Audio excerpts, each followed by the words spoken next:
Got down there, I started a career that was going to last me for over 26 years.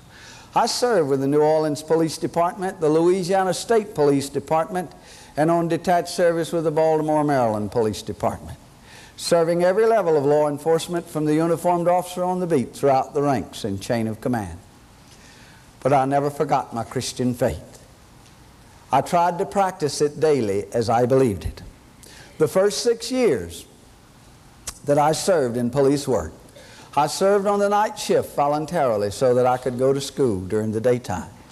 1 year, while serving full-time on the night shift with the New Orleans Police Department, during the daytime I was a full-time student at the seminary, and at the same time I pastored a church full-time. Didn't have too many spare moments that year. I look back to the days when I found myself off duty on the weekend, and we would be permitted to go stand on the street corner and hand out tracts to passerbyers to testify about Jesus Christ, or go up to the jails and preach to the prisoners, or over to the hospital and pray for the sick. After all, these kind of things are only our reasonable duties as Christians. Later on, toward the end, my wife and I started a ministry in our own home. We opened our home to abused, misused, neglected, and thrown away children. We were privileged to take into our home 32 children. They ranged in age from 13 months to 18 years.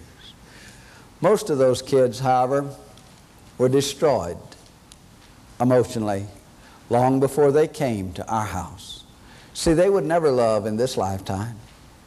They couldn't receive love. They couldn't give love, not without a great act of God's hand in their life. As I look back over the ministry of the children, I believe that that's one of the greatest blessings God ever allowed me to have a part of. Not for the fact that we might have been able to help some of those kids, but for what they were able to do for us. It was the ministry of the children that God was going to use to give me my first glimpse of the nature of an adversary that I did not know. My wife, who is the foster mother of 32, she's the real mother of 3 and the grandmother of 5, is with me somewhere. Where you at? There she is, all the way in the back there, right there.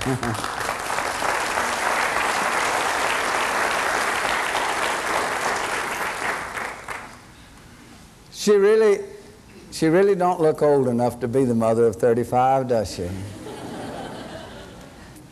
Often when we introduce her, so many people look at her and they look at me.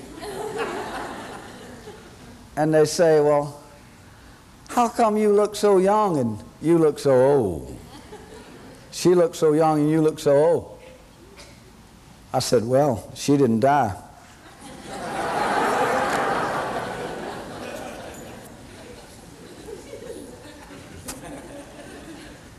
No, she said, you looked that way before. On July the 1st, 1978, I retired from the New Orleans Police Department. We moved up into the country. We started a business related to industrial security.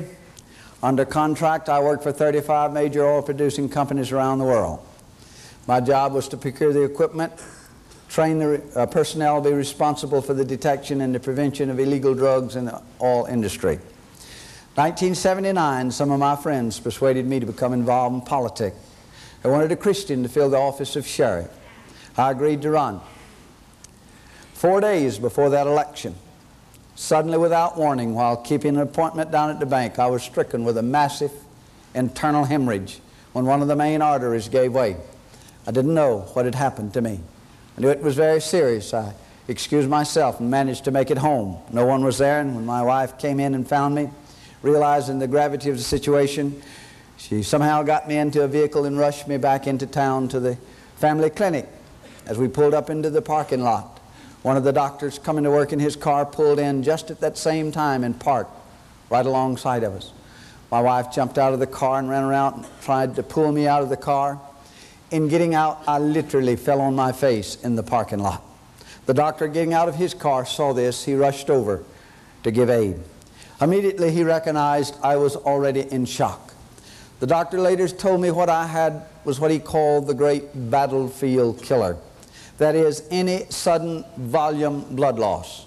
It doesn't matter how fast they're able to get blood back into the body, where there's been a sudden volume blood loss. It seems the body itself is not capable of regeneration. In other words, what I had medically, they considered almost always to be fatal. They called an ambulance and rushed me from the clinic to the local hospital. The local hospital was very small, the equipment was somewhat antiquated, but the doctors began a desperate attempt to preserve my life by infusing me with blood and drip, and at the same time trying to evacuate the body cavity in an attempt to find the internal blowout itself. They were overwhelmed by the internal loss of blood.